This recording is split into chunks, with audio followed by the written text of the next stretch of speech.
on her way back uh, in the near future. Yes. Well, let's get started. Um, First question I've got is just a little bit about your journey. Let's start at the beginning. You're standing at the grocery store, craving some ice cream and realizing that there's nothing there for you. I'd love if you could just like take us back to that moment. What was going through your mind?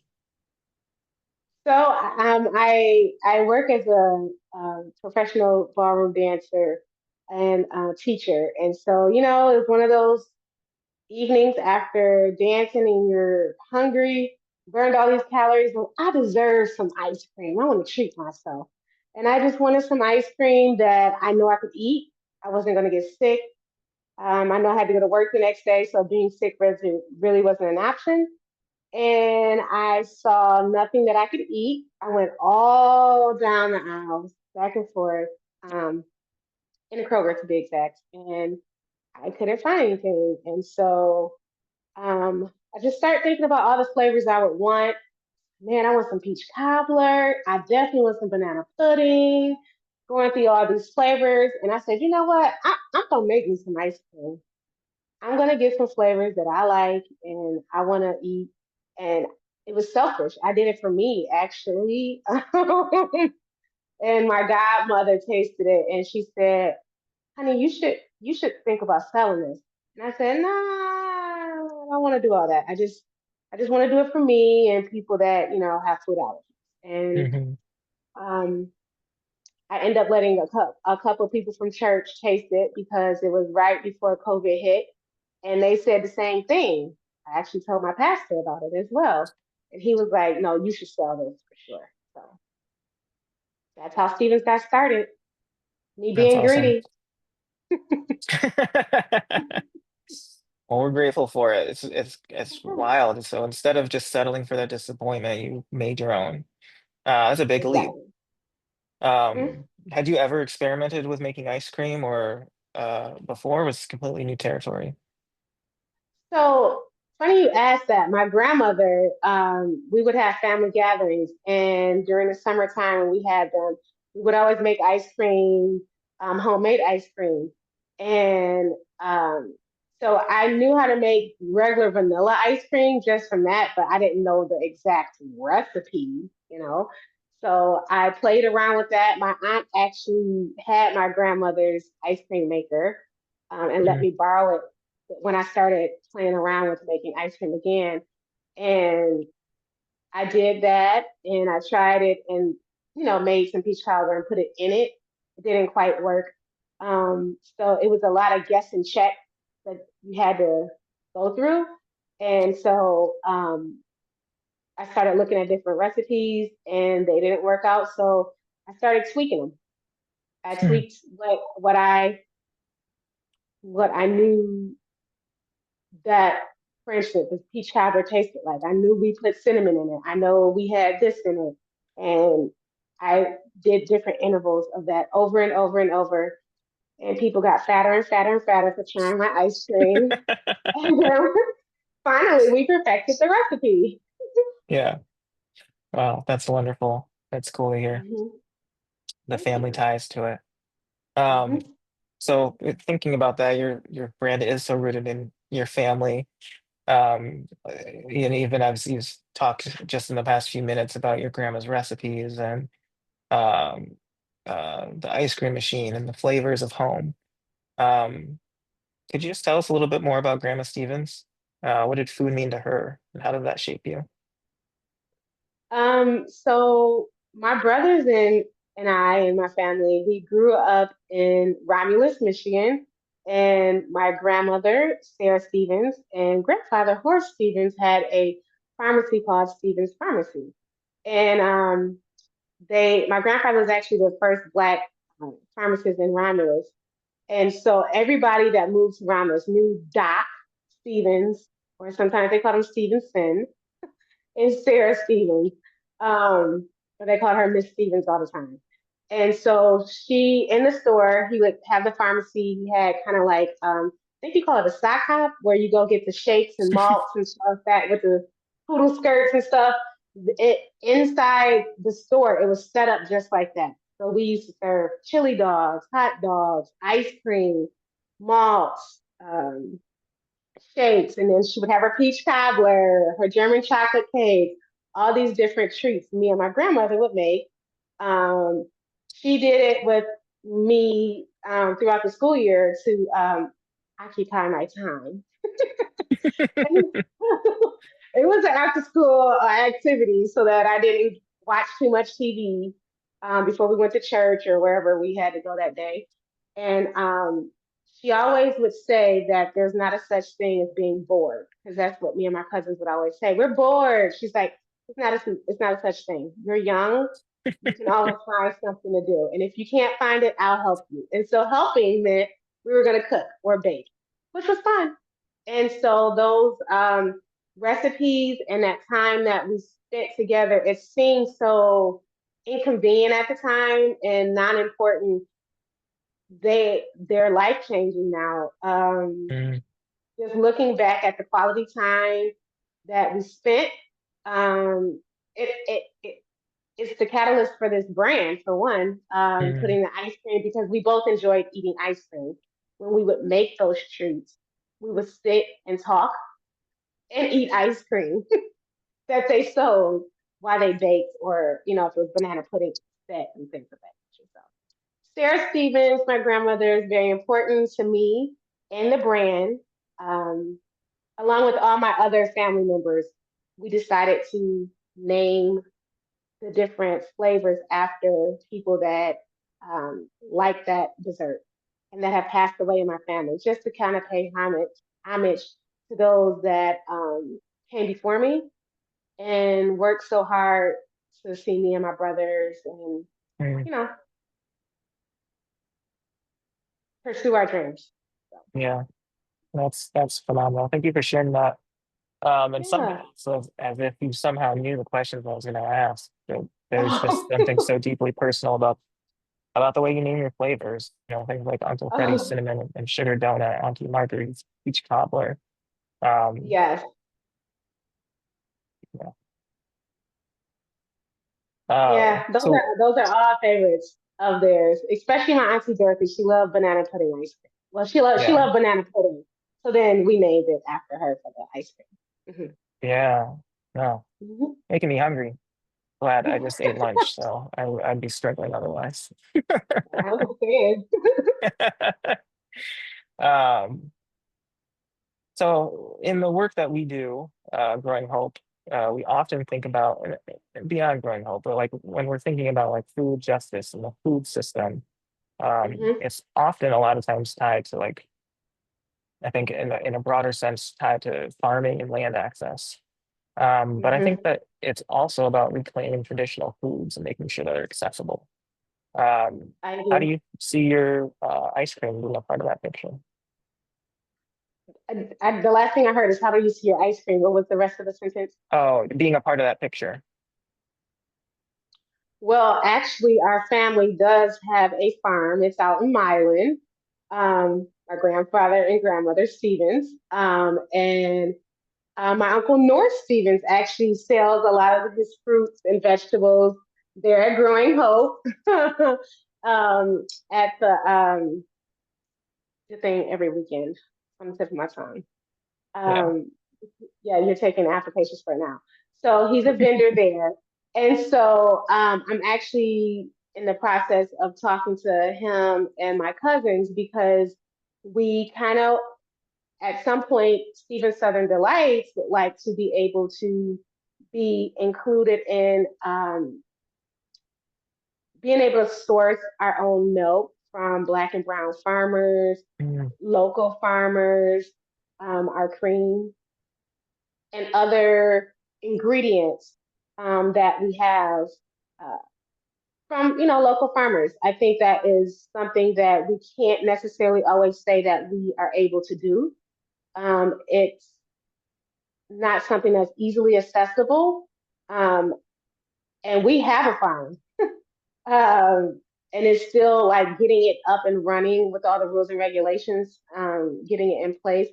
It is it's an undertaking, but I think it's worthwhile.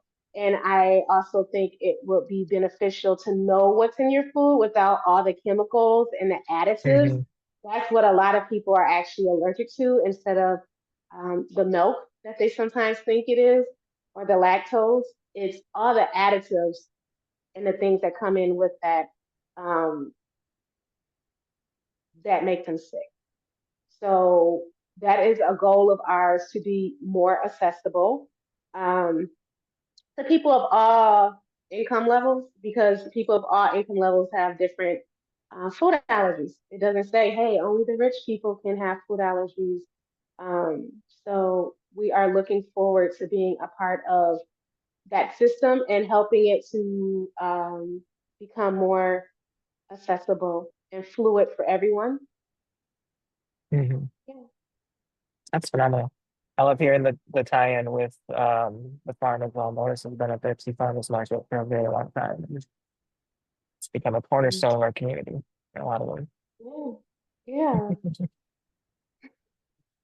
Um, and ties right in, there's this idea, and for a little bit of background, personal background, uh, I eat a plant-based diet, so I don't eat, any milk or anything from animals, but Mhm. there's this idea that both when food is healthier or especially when food is allergy friendly, there's Mhm. this like you're then sacrificing the flavor. Um, Exactly. but you're proving that's not true, obviously. So I'd be interested to hear a little bit about how you approach like really developing the flavors to stay true to Southern desserts while keeping them allergen friendly. You are correct that there is a feeling that because I'm eating healthy or because I am avoiding different allergens, that it's not going to taste well. And unfortunately, that was true for a long time.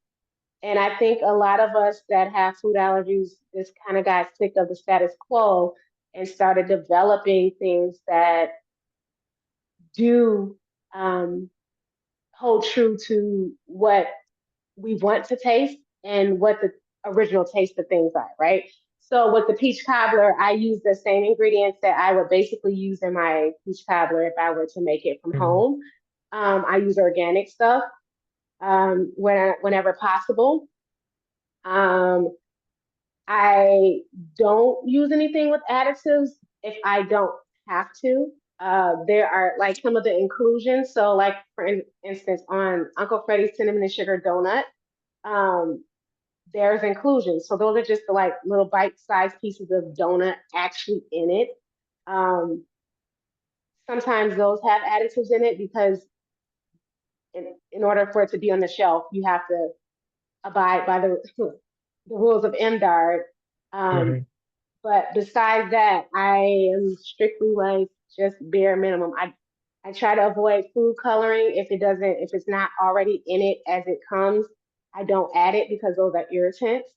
Mhm. Um, yeah, I stick to what I taste, and if it doesn't taste like that actual dessert, we're still testing it to make sure quality control um, gets it to a standard that we are able to stand behind and want to put our name behind. So Yeah. mhm, that's Awesome. how we stay true to it. If it doesn't pass my taste buds, it's not gonna be able to have a Steven Southern Delight name on it. Yeah, that's good. Yeah, and then we have Um, our customers test it as well. what So was that people last in the thing you said? community.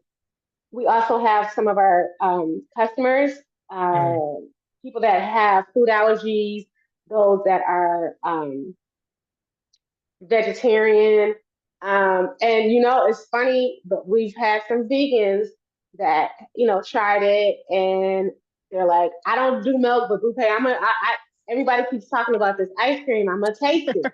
And they taste it, and they like, "I know I'm gonna get sick tomorrow. I know I'm gonna get sick." And then they somehow call me or send me a message on Facebook, and they're like, "You know what? We didn't even get sick." And I'm Uh, like, "That's because it's not the milk that you think that you're allergic to. It's all the additives." and Yeah. they recommend it to everybody else. And I'm like, you know, you weren't supposed to be eating it because you know you're vegan. And they're like, I know, but I had to support you. Wink, wink. That's great. That's awesome. Yeah. Well, maybe I'll, I want to support you. So, Well, we're gonna be coming out with some stuff that is vegan friendly. The yeah, dilemma with that is that a lot of the things that are the replacements are on that highly allergic list for allergens. yeah. So it's Hmm. hard to keep those separate. So we've made it Hmm. just for those with allergies for right now. But we are going to be entertaining that once we get like a kitchen that we can actually have it separated. Yeah, that makes Yeah. sense. Um, Black-owned businesses, Black-owned food businesses especially, have historically been hubs of resilience and innovation, even in the Oh yeah. face of um, various systemic barriers, access to capital, market visibility, distributions. I'd be interested to hear, and I'm sure others listening would be interested to hear what types of challenges you've had to overcome as a Black entrepreneur in the food space. So I know that they do exist because I'm an African American woman in corporate America. I've experienced it. However, I have to say that everyone faces, let me say, like most face the capital, lack of capital. That's a given. So I faced that one for sure. But I was delightfully surprised by how COVID affected Stephen Southern Delights. I Mhm. thought because I officially started it, um, December of 2019, Mhm. and then early March of 2020 is when everything went crazy with COVID. But I applied. My mentor Art Cartwright, he suggested that I apply to Kroger's diversity something. And I'm Mhm. like, I just started. I'm not ready for that. And I did. And I went. They wanted it because of the unique flavors. I had a great outcome and feedback from that. And it kind of went from there. Mhm. Talking to the buyers.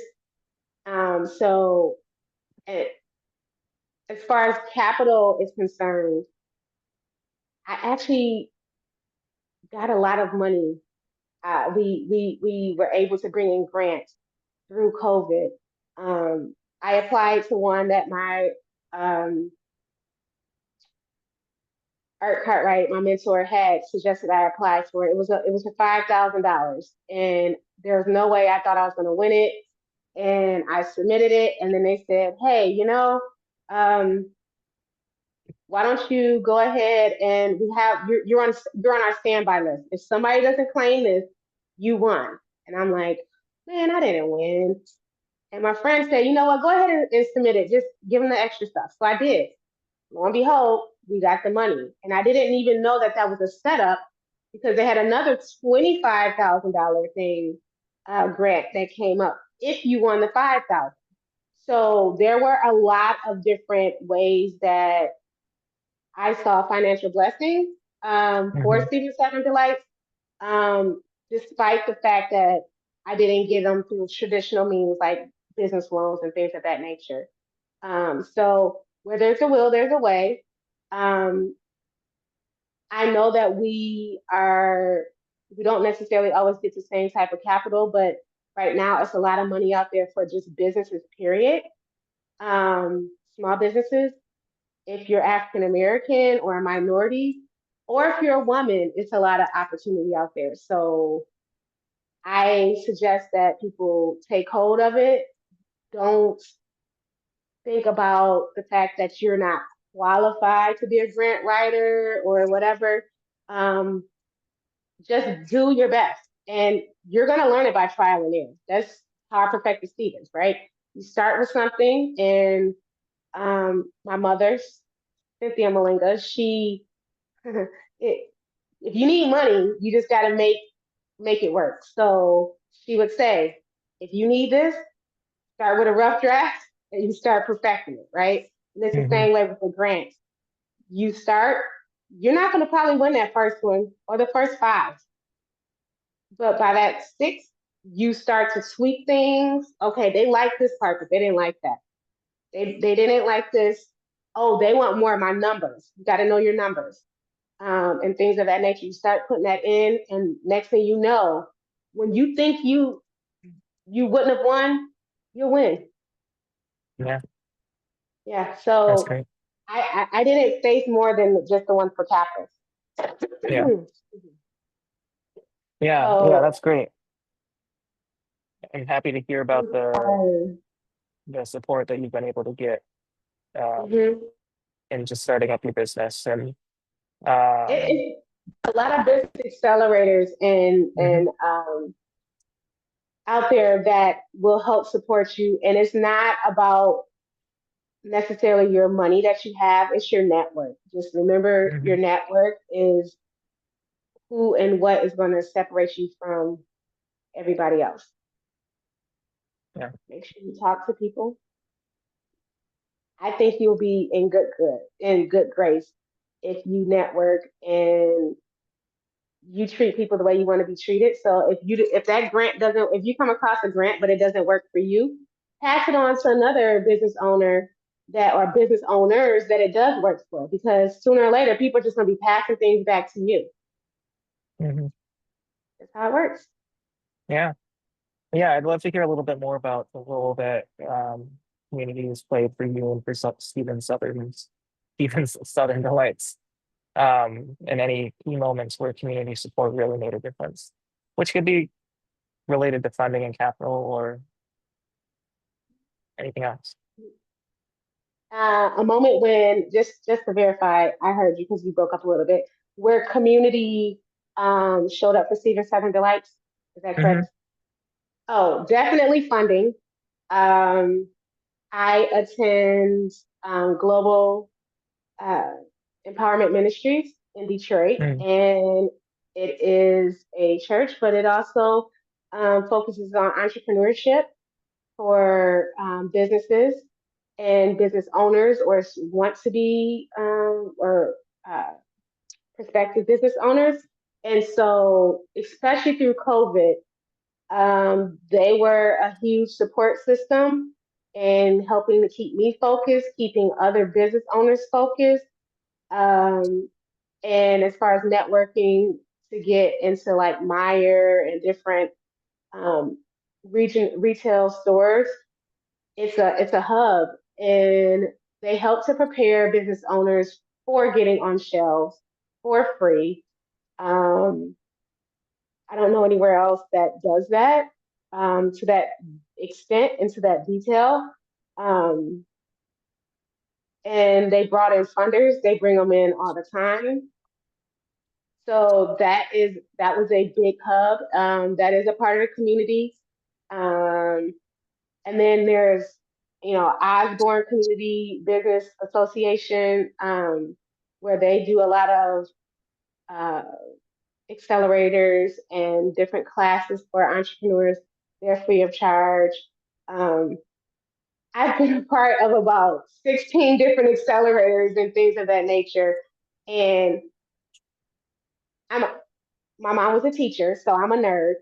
Okay, I'm gonna admit that now.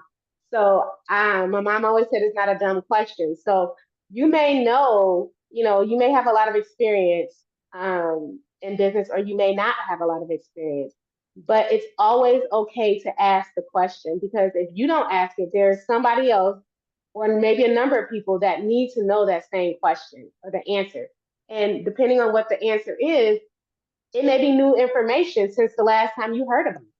And that is not only there for you, but it's there for your community, because now you can take it back, and maybe that information isn't new for you or needed for you, but it's needed for your friend that has, a pet supply business or whatever it is. So community has been a huge part of Stephen Southern Delights and us getting to where we are. And I know it's going to be a huge part of us getting to where our next level is. Um, so again, networking within that community is crucial. And I encourage any business owner or prospective business owner, if you think you're shy and you're not a people person, you have to have two different personalities like Beyonce. She has the performance one and she has the one that is her regular home self. You got to have the personality that's going to be outgoing to want, so people will want to help you. Hmm. You'll be fine. If not, you could call me. My Julius has my email. He'll give it to you. It's all about networking. Trust me. That's how we all get to move up. Hmm. Yeah. Awesome. Yeah, you mentioned what's on the horizon. Would love to hear whatever you're willing to share about what's next for Steven's Southern Delights. Well, right now, Stephen Southern Delights is in a competition for a grant. It's a $25,000 grant, and it's a chance for a feature in Forbes magazine and a mentorship with Damon John. So we're down to the top five um, list. So the top five entrepreneurs of impact, and we're voting out. Voting ends on Thursday. Mm. So hopefully we win that. It's so many great businesses that are in the running. So um, my prayers is that we win, is that we win. But if not, there's nobody else better that I wouldn't mind losing to than these other businesses because they're all Mm. dynamic. They've been going for a number of years. Um, and then we're also looking at this upcoming spring. We're talking to some retail businesses and getting on their ice cream freezers. So that should be coming up here within the next 3 to 6 months. Um, so yeah, lots of fun stuff. Of course, always doing the festivals and um, big events in the Detroit metropolitan area. So Yeah. yeah, Yeah, so I'm wondering for anybody who's listening in either right now or they're listening back to the recording, who I'm sure are thinking right now, I need some Auntie Marguerite's peach cobbler in my life. Um, Sounds like they can get it in shelves maybe in the next 3 to 6 months. Do you have any of those festivals already booked out where they could find you? I do not because I don't have exact date exactly and where we will be. But if you follow us on Stephen Southern Delight on our Facebook or Instagram, we definitely post everything there. Um, or you can go to our website. There's a section where we put our events as well.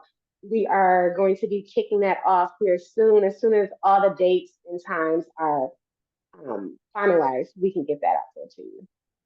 So stay tuned. We're Yeah, excited. we are excited too. I have one last question for you Yeah, um, sure. before we sign off today, which is if Okay. you could sit down with Grandma Stevens today, ice cream in hand, what do you think she'd say about what you built? What would you want to communicate to her? I would say thank you for always pushing me. Um, and although it seemed like she was getting on my nerves then, I'm glad that she was persistent and telling me it's not a such thing as being bored. Um, there's always something to do. There's always something new to learn. If she had not instilled that in me, there would be no Stephen Southern Delights. I would have Mm. just sat around and complained, like, hey, it's nothing for me, to eat. I guess I just got to get sick, or I just can't have ice cream. And that's not the way she raised me. Or my mom, um, they told me that if it's something that you want in the world and you don't see it, maybe it's because you're supposed to be the person to create it. Mm. And so I would just say thank you for that, for being diligent and persistent because, you know, there's that persona outside and the one inside. So at home, I was the younger sister and I had a little mouth on me. And so she would keep me in check and tell me it's not a such thing as being bored. Go find something to do. And Yeah. I do that in my life. Yeah. Yeah. Well, that's phenomenal. I hope you feel proud, and I'm sure your family is proud of you. I'm so excited to see your business continue to grow. But I think just hearing all of the intention and heart and everything behind it, it's just like so much power. And I'm glad that some people are getting to hear that story, and you're sharing it with the world. Thank you for the opportunity to share it. You just made me Sure. tear up just a little bit. No one usually gets me to tear up. Julius, Well, you thank you. got me. Thank you. Thank you. Thanks for everybody who joined us live. And if you're watching in after the fact, go follow Stephen Southern Delights, Instagram and Facebook. Check out their website and stay tuned for more information. Yay. Thank you. Yeah. Bye, everybody. Bye.